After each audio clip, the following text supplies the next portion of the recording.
దేవుని వాక్యం చదువుకున్నాం. పరిశుద్ధ గ్రంథంలో ఫిలిప్పీయులకు రాసిన పత్రిక 4వ అధ్యాయం 8వ వచనం.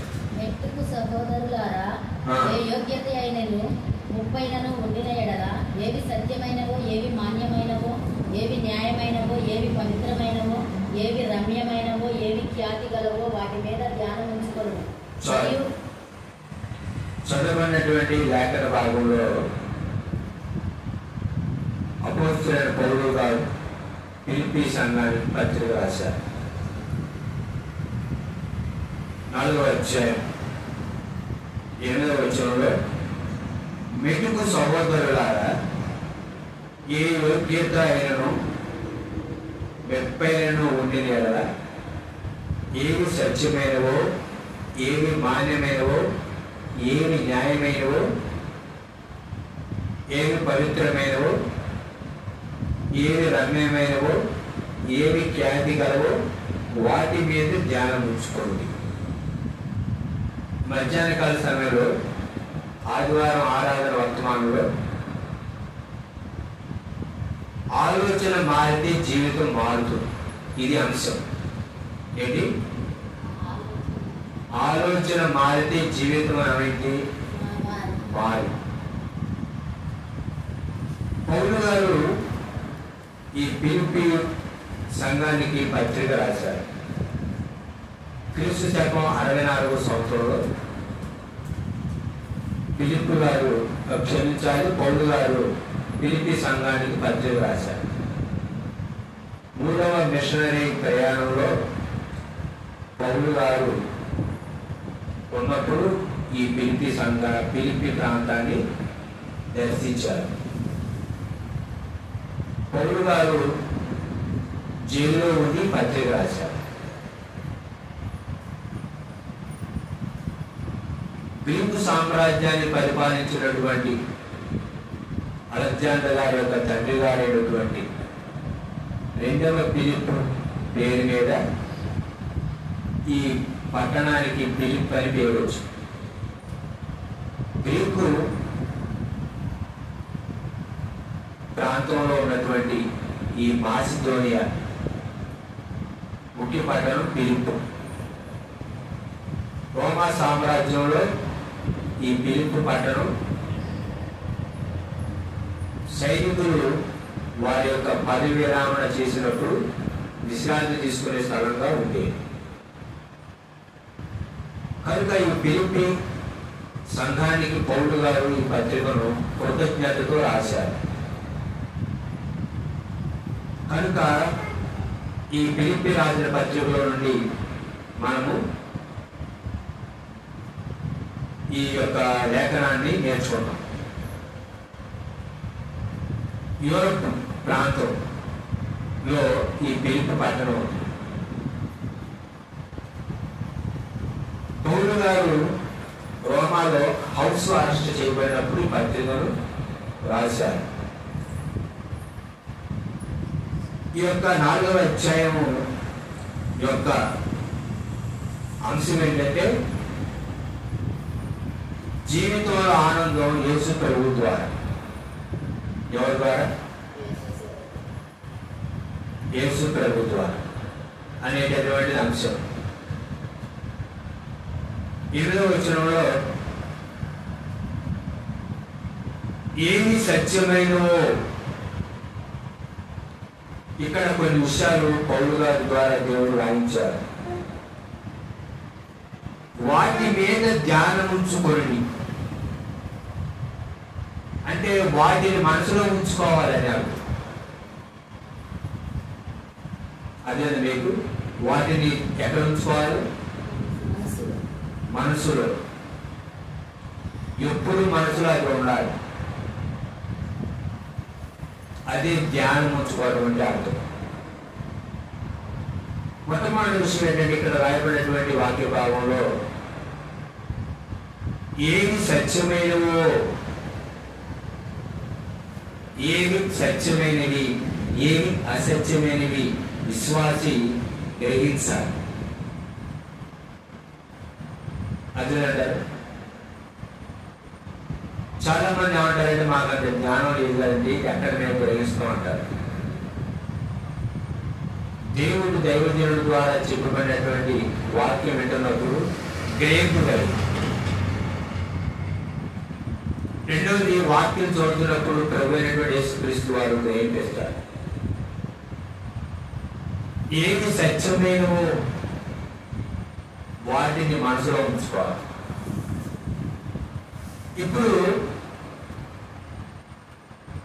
పరిస్థితులు ఎలా ఉన్నాయంటే సత్యమైనవి అసత్యంలాగా, అసత్యమైనవి సత్యంలాగా కనపడతాం. డూప్లికేట్ ఒరిజినల్ లాగా, ఒరిజినల్ డూప్లికేట్ లాగా కనపడతాం. అది మరి ఎలా తెలిసింది డూప్లికేట్ వాటికి ఒరిజినల్ వాటికి తేడా? ఒరిజినల్ 500 రూపాయలకి డూప్లికేట్ 500 రూపాయలకి తేడా ఎట్లా తెలిసింది? పరీక్షించినప్పుడు తెలిసింది. కనుక ఏమి సత్యమైనవి అనేది మనం మనసులో ఉంచుకోవాలి. చాలా మంది ఏమనుకుంటారంటే కంటికి కనపడేదంతా కూడా సత్యం కాదు. అదేనట ఎండమావిలో నీళ్ళు ఉంటాయి, అంత మాత్రాన నీళ్ళు ఉన్నట్ట ఎండమావిలో ఉన్నట్ట, కానీ కళ్ళకి ఎలా ఉంటుంది? నీళ్ళు ఉన్నట్టే ఉంటుంది, కానీ నీళ్ళు కాదు. అందుకని వాక్యం ఏం చెబుతుందంటే సత్యం అనేది లోతుగా ఉంటుంది. యేసుక్రీస్తు ప్రభు సత్యం, వాక్యం సత్యం. కనుక వాక్యంలో ఉన్నది. ఇప్పుడు మనం వాక్యం వింటున్నప్పుడు ఎవరైనా వాక్యం చెప్తున్నప్పుడు అది సరైన కాదా అనేది మనకు ఎలా తెలిసింది అంటే పరిశుద్ధ గ్రంథంలో ఉన్నటువంటి వాక్యంతో సరి చేసుకున్నప్పుడు, పోల్చినప్పుడు, అంటే తోక వేసినప్పుడు, సరిపోల్చినప్పుడు అది సరైన కాదా అనేటటువంటి మనకి తెలిసింది. అదే అప్పుడు తెలుసు సరైన కాదా. కనుక ఏవి సత్యమైనవి, ఏవి అసత్యమైనవి అనేవి మనం తెలుసుకోవాలి. క్రైస్తవ సమాజంలో చాలా కూడా అసత్యం, కానీ అది ఎలా అనిపిస్తుంది ఈరోజు? సత్యం. అదేనా సత్యంలా అనిపిస్తుంది. ఇది అసత్యంలానైనా ఇలా చేయొద్దు, ఇలా ఉండొద్దు, ఇక్కడికి వెళ్ళొద్దు అనంటే దాన్ని వ్యతిరేకంగా మాట్లాడతారు. కనుక ఏది సత్యమైనవి? యేసుక్రీస్తు ప్రభువు ఏమని చెప్పారంటే పరిశుద్ధాత్మ దేవుడు వచ్చినప్పుడు తనంతట తాను ఏది బోధించడో ఆయన మళ్ళీ ప్రత్యేకంగా బోధించడు. ఏది వేరే స్పెషల్ టీచింగ్ ఏడు. నేనేదైతే చెప్పానో దానిలో నుంచే చెప్తాను అని యేసుక్రీస్తు ప్రభువు చెప్పారు. సత్యస్వరూపి ఆత్మ వచ్చినప్పుడు మిమ్మల్ని సత్యంలో నడిపించుమని యేసుక్రీస్తు ప్రభువు చెప్పారు. పరిశుద్ధ గ్రంథంలో ఉన్న విషయాన్ని పరిశుద్ధాత్మ దేవుడు తెలియజేస్తారు, కానీ వేరే బయట విషయాలు తీసుకొచ్చి పరిశుద్ధాత్మ దేవుడు చెప్పరు. ఎందుకంటే యేసుక్రీస్తు ప్రభువారు చెప్పారు ముందే. కనుక పరిశుద్ధాత్మ దేవుడు వాక్యంలో నుంచి చెప్తారు. వాక్యంలో నుంచి చెబుతున్నది పరిశుద్ధాత్మ దేవుడు చెప్పారు అని చెబితే అది ఏంటిది? అసత్యం. అదేనంట. కనుక ఏది సత్యమైనవో ఏది అసత్యమైనదో అనేది మనం తెలుసుకోవాలి. సత్యమైన వాటిని మన మనసులో ఉంచుకోవాలి. వాటి మీద మనం ధ్యానం ఉంచాలి. అమ్మ అలా చేయకూడదు, అది తప్పమ్మ, అది సరైనది కాదు.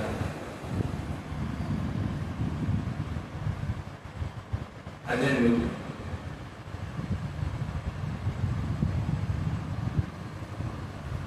నేను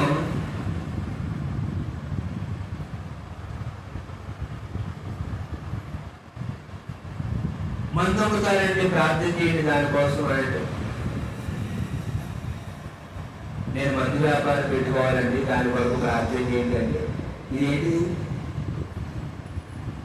ఇది సత్యమైందా అసత్యమైందా? అదేనండి.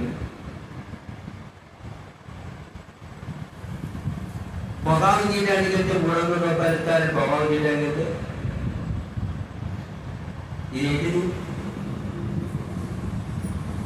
అదేం లేదు, వాళ్ళు పండించుకున్నారు, మమ్మల్ని గుడిగా చూసి మేము వెళ్ళి తీసినంత మాత్రాన్ని ఆవేంటే అదేంటి చెప్పండి? అసత్యమైంది. అది ఏది సత్యమైంది ఏది అసత్యమైంది అనేది మనం మనసులో ఉంచుకోవాలి, దాని మీద దృష్టి పెట్టాలి, దాన్ని పరీక్షించాలి, దాన్ని ధ్యానించాలి. అది మనం చేయవలసింది. అదే ఏది సత్యం ఏది అసత్యం. సత్యం అంతా కూడా అసత్యంలాగా, అసత్యం అంతా సత్యంలాగా కనపడేది. గోల్డ్లాగా గోల్డ్లాగా కనపడేది. దాన్ని వాక్యం ఏం చెబుతుంటే భ్రమ. ఏంటి? భ్రమ. క్రైస్తవ సమాజం ఎక్కువ మంది ఎలా ఉన్నారు తెలుసా? భ్రమలో. అమ్మ ఫలానాలో వాక్యం వినకూడదమ్మా, మరి అది వాక్యానుసారంగా కాదమ్మా అంటే అవి ఆమెందండి. అవి చెప్పే ఈ వాక్యం మీరు చెప్పే వాక్యం అదేనంటారు అని అంటే అది కాదు ఇక్కడ విషయం. అదేనంటారు జిల్లేడు పాలెంలో మామూలు పాలెం అంటే అయ్యి తెల్లగా ఉంది, ఇయ్యం తెల్లగా ఉంది. ఈ కేంద్రాలు కొనుక్కోవాలి, అవి చుట్టుపక్కల గోల్డబడ్డానే ఉంటాయి. మరి అయ్యి కేంద్రం చేసుకుని తాగొచ్చు. చచ్చిపోయి అది తెల్లగా ఉంటుంది, ఇది తెల్లగా ఉంటుంది. దానికి దీనికి మధ్య ఉన్నటువంటి వ్యత్యాసం, దానికి దీనికి ఉన్నటువంటి తేడా తెలుసుకోవాలి. అది సత్యమైనది. సత్యమైనది బహు లోతుగాను ఉంది. అదేంటారు అది తెలుసుకోవాలి అని దేవుని వాటిని చెప్తాము. కనుక చాలా మంది భ్రమలో ఉన్నారు. భ్రమ. ఆ భ్రమ నుంచి ఈ మధ్యాహ్నం మనం బయటికి రావాలి. అదేంట భ్రమ. అందుకే ఒక దైవజనుడు ఒక పాట రాశారు. బ్రహ్మచేత నేను క్రమమీరుగైంది అని. ఏది? బ్రహ్మచేత ఏమి అడగలేదు, క్రమం. రెండో విషయం, దేవుని వాక్యం చూడండి. కొరింథీయులకు రాసిన పత్రిక పౌలు గారు 8వ అధ్యాయము 20వ వచనం. 2వ కొరింథీ 8:21.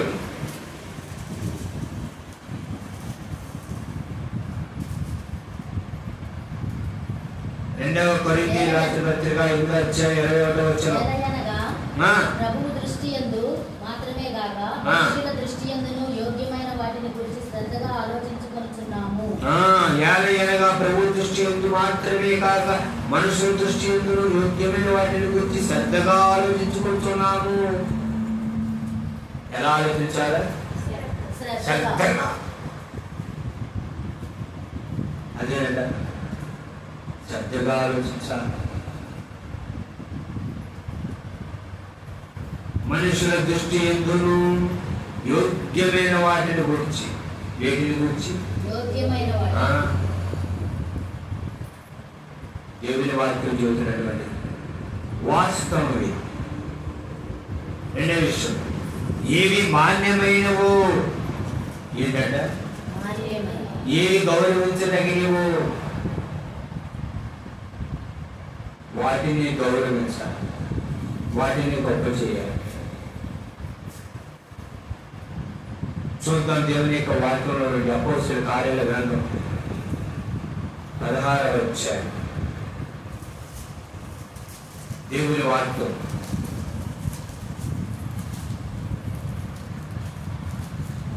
అపోస్తలుల కార్యాల గ్రంథం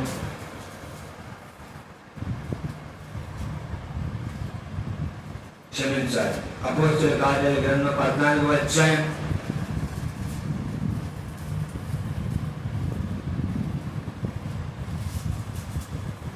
దేవుని వాక్యం చూద్దాం.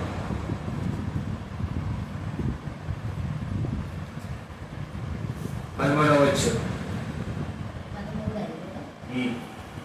పట్టణమునకు ఎదురుగా ఉన్న తిరుపతి యొక్క పూజారి ఎడ్లను పూదండలను ద్వారముల యొద్దకు తీసుకొని వచ్చి సమూహముతో కలిసి బలి అర్పింపవలనని ఉండెను. అపోస్తలులైన బర్నబాయు పౌలును ఈ సంగతిని విని తమ వస్త్రములను చించుకొని సమూహంలోనికి చొరబడి, అయ్యలారా మీరెందుకు ఇలాగ చేయుచున్నారు? మేము కూడా మీ స్వభావము వంటి స్వభావము గల వారలమే, నరులమే. చాలు. చదువుకునేటువంటి లేఖన భాగంలో సందర్భం ఏంటంటే, లుస్త్రాలో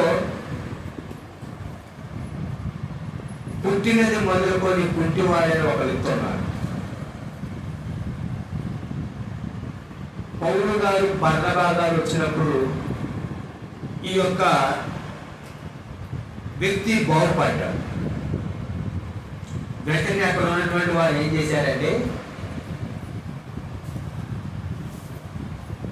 దేవతలు మనుష్య రూపం తాల్చి మన ఎందుకు దిగి వచ్చున్నారని కేకలు వేసి బర్నబాకు తిరుపతి అని, పౌలు ముఖ్య ప్రసంగికుడు అయినందున అతనికి ఎర్మి అని పేరు పెట్టి, లుస్త్రాలో పుట్టినది మొదలుకొని పుట్టివాడు బాగుపడ్డప్పుడు అక్కడ ఉన్న ప్రజలు దేవతలు మనవులు వచ్చారు అని చెప్పి వెంటనే అక్కడ పూజారి గారిని తీసుకొని వచ్చి ఏం చేశారంటే, పూలదండలు ద్వారాలకు తీసుకొని వచ్చి బలి అర్పించాలి అనుకున్నారు. అదేండి. అప్పుడు పౌలు గారు ఏమన్నారంటే, అయ్యా మీరు ఎందుకు అలా చేస్తున్నారు? మమ్మల్ని దేవుడిని ఎందుకు అనుకున్నారు? మేము కూడా మీ స్వభావం లాంటి మనుషులనే అని అన్నారు.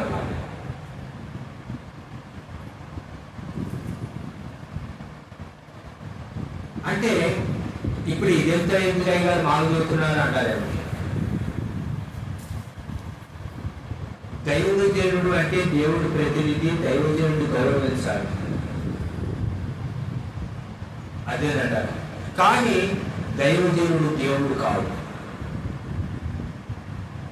అదేనంట. పౌలు గారిని బర్నబా గారిని వారు ఊరేగించాలి, పూలదండ వేయాలి, సన్మానించాలి అనుకున్నప్పుడు వాళ్ళు బట్టలు ఇచ్చుకొని, మేము మీలాంటి మనుషులే నాయన, మేమే పైనుంచి దిగి రాలేదు మేము అని వారు చెబుతూ రావడానికి చూసా. అయినను ఆయన ఆకాశం నుండి మీకు వర్షము ఫలవంతులైన ఋతువులు దయచేయచ్చు, ఆహారం అనుగ్రహించు, ఉల్లాసములతో మీ హృదయం నింపచ్చు, మేము చేయుడి చేత తన్నుకొచ్చి సాక్ష్యం లేకుండా చేయలేని బిడ్డలుగా చెప్పి. 17వ వచనం, మీరు ఈ వ్యర్థమైన వాటిని విడిచిపెట్టి. 15వ వచనం, ఆకాశములు భూమిని సముద్రములు వాటిలో ఉండు సమస్తములు సృజించిన జీవం గల దేవుని వైపు తిరగవలనని మీకు సువార్త ప్రకటించున్నాను. ఆయన గత కాలంలో సమస్త జీవులను తమ తమ మార్గములందు నడవనిచ్చెను. మీరు ఎందుకు ఇలా చేస్తున్నారయ్యా? మేము సువార్త చెబుతున్నాం, మేము మనుషులు, మేము దేవుళ్ళు కాదు, దేవతలు కాదు అని వారు ఏం చేశారు తెలుసా? బహుగా ప్రయాసపడ్డారంట. 18వ వచనం, వారిలాగా చెప్పి తమకు బలి అర్పింపకుండా సమూహములను ఆపుట బహు ప్రయాసమాయెను. బాగా ప్రయాసపడ్డారంట. ఎందుకు? మాకు పూలదండలు వేసి మమ్మల్ని సన్మానించి మమ్మల్ని ఊరేగిస్తారనుకుంటారు. ఎందుకయ్యా?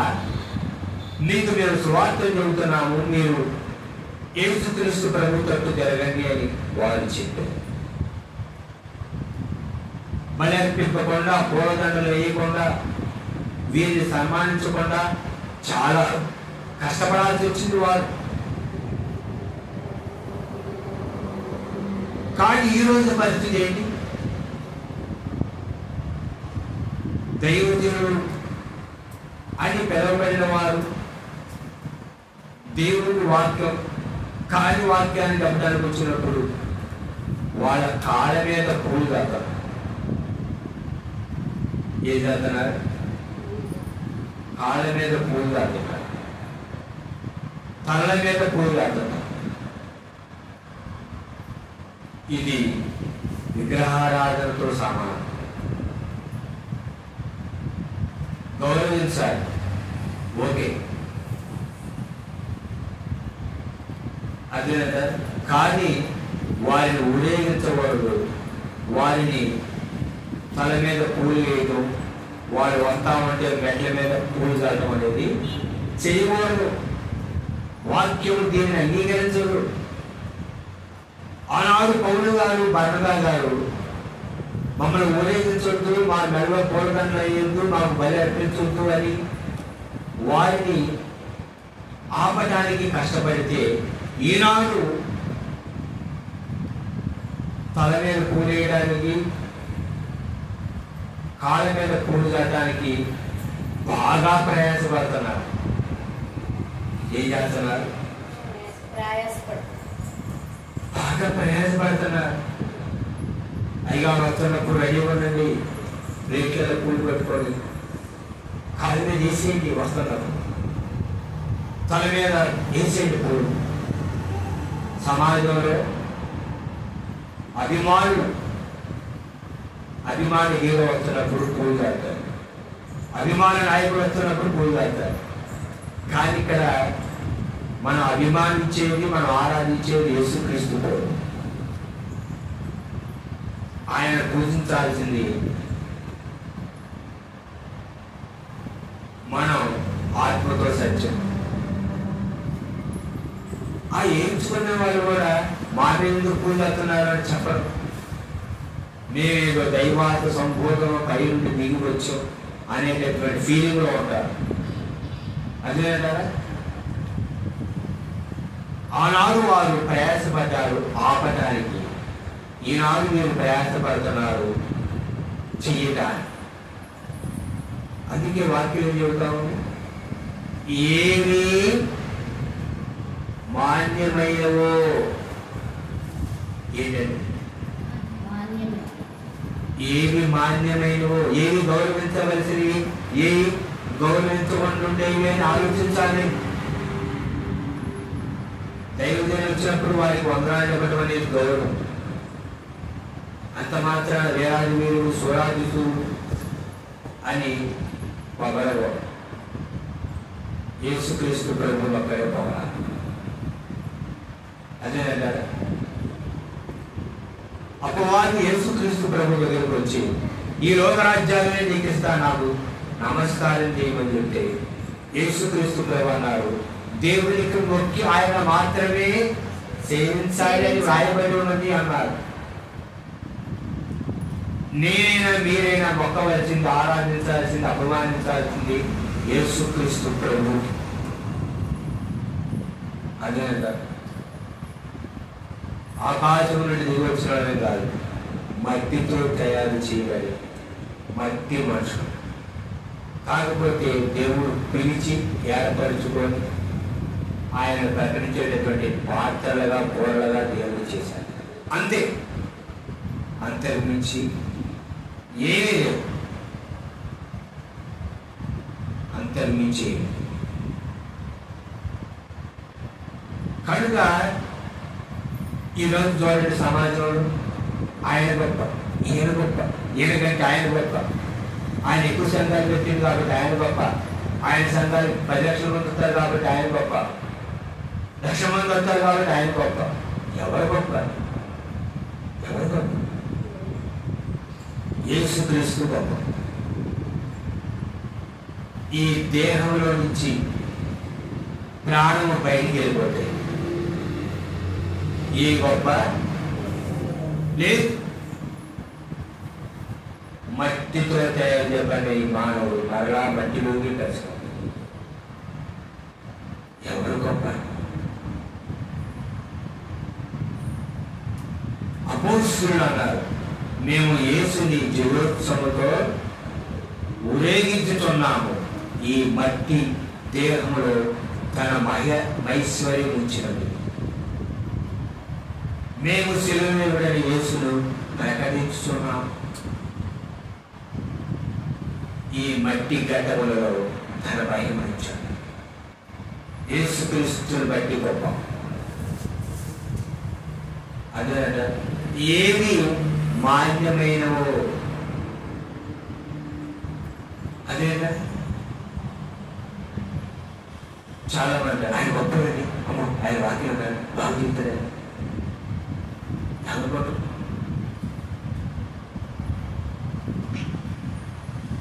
యేసుక్రీస్తు స్థానంలో మరెవరికి కూడా మనం అవకాశం ఇవ్వకూడదు. ఆయన ప్లేస్లో దైవజనుని పెట్టకూడదు. సమస్త మహిమ ఘనత ప్రభావాలు యేసుక్రీస్తుకే కారణం. అదేంటి తర్వాత ఏది న్యాయమైనవో ఏది న్యాయమే, ఏది అన్యాయమైనవి అనేది మనం ఆలోచించాలి. అదేనంటారా? ఆలోచించాలి. లోకస్తుల్లాగా సంఘస్థులు విశ్వాసులు జీవించకూడదు. వాళ్ళలో మనం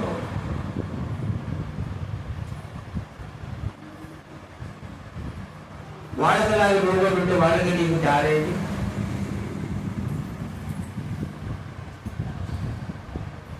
పోల్చడం, ఇక్కడ అవమానించడం కాదు, పోల్చడం అవమానించడం కాదు.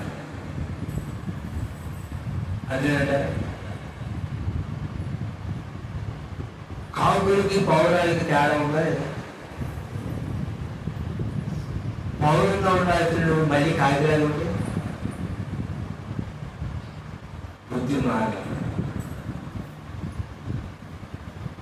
పౌరాల మధ్యలో తాగి వచ్చిందట, తెల్లగా పూసుకోరు. పౌరాలు నడుపుతా ఉంది, కాకి నడుపుతా ఉంది.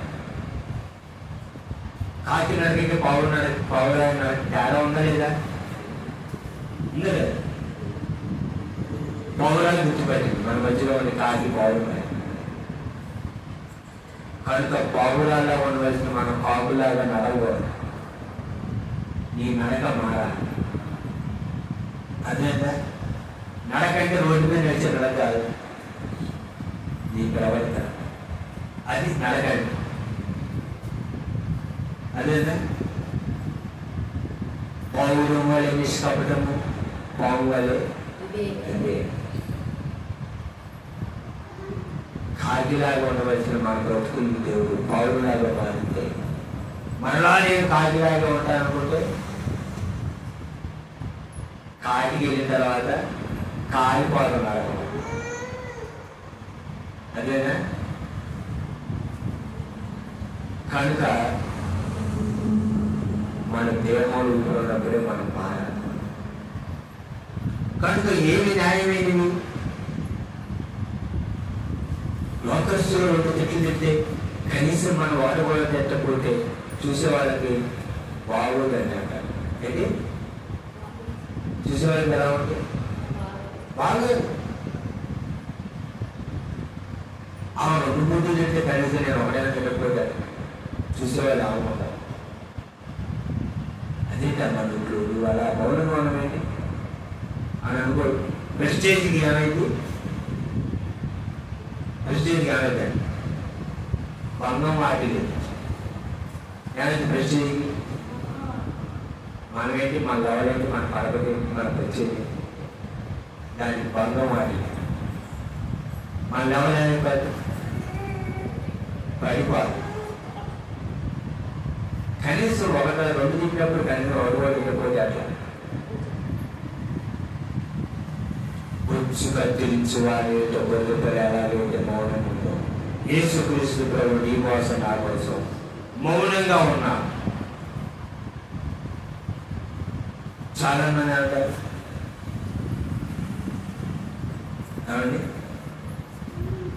నీకు సిగ్గులేదు, సెలవులేదు, సీలేదు, పెట్టలేదు. వాళ్ళు రెండింటి కలిసి ఒకటి కూడా అనుకోలేదు.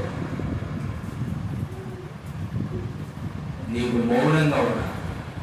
మౌనంగా ఉండవలసినప్పుడు మౌనంగా ఉండాలి, మాట్లాడవలసినప్పుడు మాట్లాడాలి. కాలమే సమాధానం చెప్పింది ఒక అనుభవం. అంతే కదా. కనుక ఏమి న్యాయం ఏంటి, ఏమి అన్యాయం ఏంటి అని మనం ఏం చేయాలి? ఆలోచించాలి, మనసులో ఉంచుకోవాలి. నోరుంది కదా అని మనం మాట్లాడాలి. దేవుడు రెండు చెవులు ఇచ్చి ఒక నోరు ఇచ్చాడు. ఎందుకు? ఎక్కువ ఇది తక్కువ మాట్లాడాలి. అదేనా? ఎక్కువ వినాలి, తక్కువ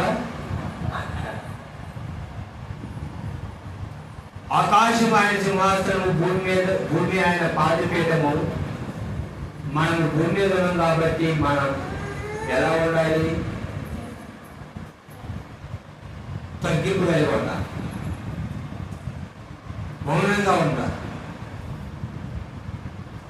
అదే అన్నమాట విషయం. న్యాయం ఏమి న్యాయమే, ఏమి అన్యాయమే,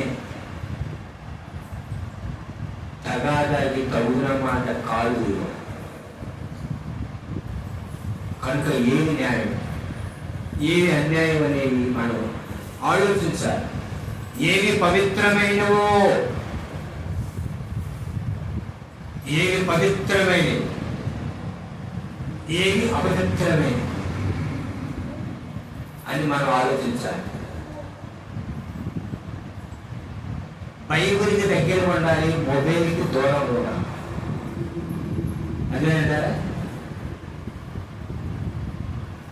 బైబిల్కి దగ్గరగా, మొబైల్కి దూరంగా ఉండాలి. మొబైల్లో చూడవలసింది చూడాలి, చూడకూడదని చూడకూడదు. చాలా మంది అనుకుంటారు అయ్యగారు చూడలేదు, పక్కన వారి విశ్వాసం చూడలేదు, మరి ఆకాశం ముందు దేవుడు చూడలేదా? చూడట్లేదా? చూస్తున్నా. ఆయన దృష్టికి కనపడని స్పష్టం ఏది లేదు. ఆయనకి సమస్తం ఎలా కనపడుతుంది? తేటగా కనపడుతుందంట. ఏం కాదు పద్ధతి చూడాలి అని చూసి అనుకో. చూసిన దాన్ని బట్టి యేసుక్రీస్తు ప్రభు ఏం చెప్పాలి? చెప్పాలి లెక్క. ఏవి పవిత్రమైనవో అదే దేహములు దేహము కన్నే కనుక నీ కన్ను చెడ్డదైతే దేహమంతా చీకటి, నీ కన్ను మంచిదైతే దేహమంతా వెలుగుమైన. అదేంట యవనస్తులు కొంతమంది ఆడారు నాన్ స్టాప్ ఆడదండి. అది వెళ్ళిపోతూనే ఉంటుంది. నువ్వు అనుకుంటే అది ఆగి దాంతో చూడలేమంటావు అన్నమాట. ఏమన్నా మంచి ఉపయోగపడే చూస్తారు. అయ్యవారు దేవుని వాక్యం వినడం, కొత్తగా పాటలు నేర్చుకోవడం అలాంటి ఉండగా ఉండవు. పనికి మన కుళ్ళు చూడు. అదే కనుక మొబైల్ జాగ్రత్తగా ఉండాలి. మొబైల్తో జాగ్రత్తగా ఉండాలి.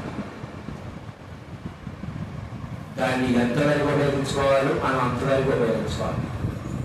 కనుక వాక్యం ఏం చెబుతా ఉంటుంది? ఏవి పవిత్రమైనవో, ఏవి పవిత్రమైనవి, ఏవి అపవిత్రమైనవి అనేది మనం మనసులో ఉంచుకోవాలి, గమనించాలి. గమనించలేనటువంటి వారు ఎవరి కాలంలో 16 ఫోన్ చూసుకుని ఉన్నారనుకో, రేపు 34 సంవత్సరాలు వచ్చి వచ్చినప్పుడు కొత్త కాలువలు వేసుకోవాలి. ఏంటి మామూలు కాలువలు కాదు, కొత్త కాలువలు వెళ్తేనే అప్పుడు కనపడుతుంది, లేదా కనపడుతుంది. అదే అంటారు కళ్యాణం అయితే నెట్టినా దెబ్బతింటది. అది విషయం. ఏవి పవిత్రమైనవి చూస్తాను, ఏవి అపవిత్రమైనవి చూస్తాను, ఏవి పవిత్రమైన మాట్లాడతాను, ఏవి అపవిత్రమైన మాట్లాడతాను అనేది మనం చూసుకోవాలి. 10 మంది వాళ్ళు బీపీ పెరుగుతానికి పక్కన వచ్చింది బూతి మాట్లాడుతారు. అప్పుడేమంటారు? కాంపు వచ్చింది, వచ్చేసింది. ఆ రోజు ఆపుకోలేక తట్టుకోలేక అంతే అంటారు. ఆ రోజు ఆపుకోలేకపోయాను, తట్టుకోలేకపోయాను. నేను దేవుడికి ఏం చెప్పాలి? లెక్క. యేసు ప్రభు ఆవేశం వచ్చింది, అందుకని ఆపుకోలేకపోయాను, అందుకని తట్టుకోలేకపోయాను. కుదురుతా దేవుడు. ఏవి పవిత్రం, ఏవి అపవిత్రం, ఏవి రమ్యమైనవో, ఏంటండి ఏవి రమ్యమైనవి అంటే ఏమి దేవుని యొక్క వాక్యానికి అనుకూలమైనవి, ఏవి రమ్యమైనవి వాటి మీద మనం దృష్టి పెడతాం, వాటి మీద మనం ఆలోచించాలి. అర్థమైందా? తర్వాత ఏవి ఖ్యాతి గలవో వాటి మీద ధ్యానం ఉంచుకోండి. ఏమి ఖ్యాతి కలిగింది? దేవుని యొక్క వాక్యం కంటే ఖ్యాతి కలిగింది ఏది లేదు.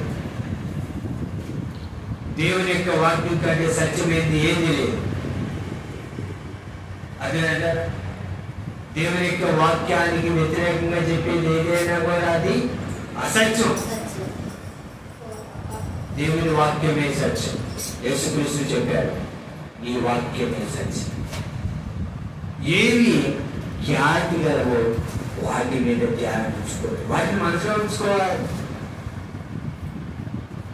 ఈ మనసులో ఎన్నో ఉంటే ఇక వాక్యము మనసులోకి ఎలా వెళ్ళింది? అదే అర్థం అవడానికి చెబుతారు. ఫోన్లో మొత్తం లోడ్ అయి ఉంటే వేరే వాటిని ఫోన్లో లోడ్ చేయడానికి మెమరీ ఫుల్ అయితే మన ఎట్లా అయిపోయింది? ఆ అవసరమైన నుంచి అనవసరమైన తీసేస్తే అప్పుడు ఫోన్లో స్టోర్ చేసుకుంది. ఫోన్లో కూడా 2 ఆప్షన్ ఉంటాయి, సేవ్, డిలీట్. మెసేజ్ వచ్చినప్పుడు సేవ్ చేసుకోవాల్సింది సేవ్ చేయాలి, డిలీట్ చేయాల్సింది డిలీట్ చేయాలి. నీ మైండ్ అనేటటువంటి దాంట్లో కూడా సేవ్ చేసుకోవాల్సింది సేవ్ చేసుకోవాలి, డిలీట్ చేసుకోవాల్సింది డిలీట్ చేయాలి. లేకపోతే నీ ఆలోచనలు నీ మైండ్ ఏమైపోదు, ఏమైందండి ఫుల్ అయిపోదు. వాక్యం అనేది నీ మనసులోకి వెళ్ళదు. కనుక హృదయంలో ఎన్నో ఉన్నాయి అనుకోండి, ఇంకా వాక్యానికి చోటు ఎక్కడ? అందుకే ప్రభువా అన్నాడు తెలుసా, నీ హృదయం యేసు ప్రభుత్వ. అప్పుడు వాక్యం ఎక్కడ ఉన్నది? అంతరంగంలో ఉన్నది. మంచి నేలన పడిన విత్తనం అంటే మంచిగా ఉన్న హృదయం, వాక్యము నువ్వెంతగా ఫలించే మనసు. కనుక నీ మనసులో ఉంచుకోవాలి వీటన్ని. ఆనాడు పరిశుద్ధాత్మ దేవుడు పౌలు గారి ద్వారా పిలిపి సంఘానికి రాస్తే ఈనాడు పరిశుద్ధాత్మ దేవుడు మనకి వాక్యాలు నేర్పుతాడు. ధ్యానం ఉంచుకోవాలి, నీ మనసులో ఉంచుకోవాలి. అదేనా అయ్యగారు అలాగే చెప్తారండి. అట్లా ఎట్లా జరుగుతుంది మనం ఉన్నటువంటి సమాజంలో ఇప్పుడు కాలంలో? ఈ టెక్నాలజీ అభివృద్ధి చెందినటువంటి కాలంలో అటు గురిగా ఎవరు ఉంటారా అని అంటారన్నమాట. దేవుని వాక్యము అన్ని కాలాలకి అన్ని సంవత్సరాలకి వాక్యమే ప్రమాణం, దేవుని చట్టం ఇది. అదేంటే దేవుని యొక్క న్యాయ వ్యవస్థ పరిశుద్ధుడు. దేవుడు రేపు వాక్యంతో నేను ఏం చేస్తారో లేదా పోలుస్తారు. అందుకనే యోగు గారు అవునారు, ఆయన నన్ను న్యాయమైన త్రాసులు చూస్తారా? ఎక్కడ చూస్తారట? న్యాయమైన త్రాసు. కనుక నువ్వు ఎలా ఉన్నావు, నీ ఆలోచన ఎలా ఉంది? నీ ఆలోచనలు మారితే నీ జీవితం మారింది. వాక్యము వెల్లడవుతున్నప్పుడు పరిశుద్ధాత్మదేవుడు నీకు సహాయం చేస్తారు. నీ ఆలోచన మార్చుకోవాలి. అప్పుడు పరిశుద్ధాత్మ సహాయంతో నీ ఆలోచనలు మార్చుకుంటే నీ జీవితం మారింది. పౌలు వాక్యం చదువుతా ఉన్నప్పుడు అక్కడ లుదియావడు ఏమైంది? చెరవబడింది. పౌలు గారు చెప్పిన మాటల మీద ఆమె లక్ష్యం వచ్చింది, నమ్మింది. అదేనట. కనుక నీ మనసులో దేవుని యొక్క వాక్యానికి చోటు ఇవ్వాలి, నీ మనసులో ఉంచుకోవాలి. ఎప్పుడెప్పుడు సంగతుల్లో గుర్తుండదు, కానీ ఏం గుర్తుండదు? వాక్యం. ఎగ్జాంపుల్ చెబుతాను. నేను చిన్నప్పుడు చిన్న పని చేసుకొని దాంట్లో మాటలు తీసుకుంటే అసలు భలే అనిపించింది, చాలా బాగుంది. కానీ ఇప్పుడు తిన్నామంటే ఏదో కొంచెం మారుగా వేసుకోవడం గ్యాస్ ఇచ్చారు, ఇది గుర్తుండదు. కానీ వాక్యం అది గుర్తుండదు. మారుగా పప్పు, మారుగా కారం గుర్తాం. అప్పుడు ఎందుకు గుర్తుండదు చిన్నప్పుడు? అప్పుడు తిన్నా కానీ ఇప్పుడు గ్యాస్ వస్తుంది, గ్యాస్ ప్రాబ్లం తెలుగు కావట్లేదు అనేది గుర్తుండదు. కానీ వాక్యం ఈ వారం అయ్యారు ఏదో వాక్యం చెప్పారు కానీ ఒక్కడికి గుర్తుండదు. అసలు ఎంత మనసు ఇంత అన్ని మంచి వాడాలి, ఎన్నో విషయాలన్నీ గుర్తుంటాయి మనసులో. అవన్నీ తీసుకుంటే అప్పుడు ఏం గుర్తుండదు? వాక్యం గుర్తు. అదేనండి దేవుని యొక్క వాక్యం ఈరోజు ఏం చెప్పాలి ఆదివారం అని ఆలోచించి ప్రార్థన చేసుకోవాలి. పరిశుద్ధ గ్రంథం, బైబిల్ సంబంధించిన పుస్తకాలు అవన్నీ సేకరించి అవన్నీ సేకరించి ప్రార్థన చేసుకొని అప్పుడు సిద్ధపరచుకొని వస్తే కానీ పరిశుద్ధాత్మదేవుని సహాయంతో వాక్యము బయటికి రావట్లేదు. అడావిడిగా వచ్చి కూర్చొని బైబిల్ తీసి సహోదరులారా దేవుడి వాక్యం ఏం చెప్తుందంటే అంటే రాజు వాక్యం దీని వెనకాలతో సిద్ధపడాలి. అదే వాక్యం అంతరం ఉంటేనే వాక్యం బయటకు వచ్చింది. ఉదయం నిండి దాన్ని బట్టి నోరు మాట్లాడింది, ఉదయం నిండి దాన్ని బట్టి మాట్లాడింది నోరు. నీ మనసులో ఎప్పటి నుంచో ఉంది నా మీద పాపం, అందుకే ఈరోజు నన్ను కొట్టు అంటారు కదా. అప్పుడెప్పుడు అన్నమాటని మనసులో పెట్టుకొని ఇప్పుడు అవకాశం ఇచ్చిందని చెప్పి నువ్వు నన్ను కొట్టు నాకు తెలుసు అని అంటారు. కుటుంబాలు వాళ్ళు ఎప్పుడు అన్న మాట వాళ్ళ మనసులో పెట్టుకున్నారు. నీకు తెలిసి నన్ను గద్దించారు, కొట్టారని అంటున్నారు. మరి వాక్యం త్రోవ పక్కన పడి వెళ్తాం. మొండ్ల పదవిలో పంట విత్తనం, రాతి నేల పంట విత్తనం, మంచి నేల ఏది 30 అంతులు 60 అంతులు 100 అంతులు ఎక్కడ 30 అంతులు ఎక్కడ 60 అంతులు ఎక్కడ 100 అంతులు ఎక్కడ. కనుక నిన్ను నువ్వు పరీక్షించుకొని వచ్చాను. వాక్యాన్ని నువ్వు మనసులో ఉంచుకోవాలి. మందిరం దాటి బయటికి అనే వాక్యం అనేది తోపక్కమైన విత్తనాలాగా పక్షులు ఎత్తుకొని వెళ్ళినట్టు అపవాది అంతరంగం నుంచి వాక్యాన్ని ఏం చేస్తారు? దొంగిలిస్తారు.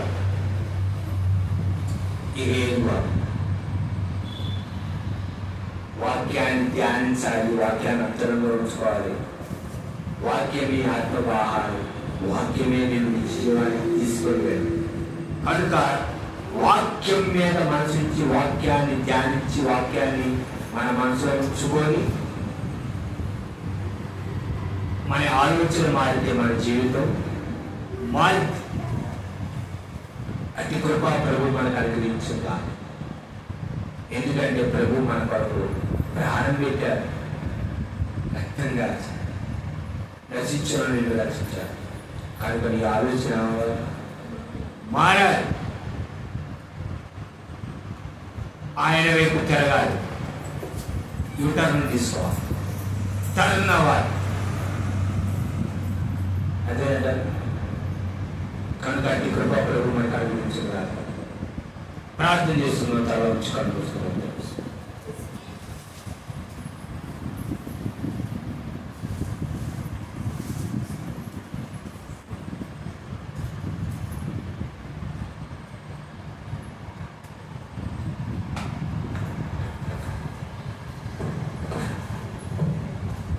దేవుని వాక్యం ఆత్మీయంగా బలపడండి. వాక్యాన్ని షేర్ చేయండి. మా ఛానల్ సబ్స్క్రైబ్ చేసుకోండి. మీ అభిప్రాయాలు సూచనలు కామెంట్ సెక్షన్లో కామెంట్ చేయండి. మా మోస్ట్ ఛానల్ సబ్స్క్రైబ్ చేసుకోండి.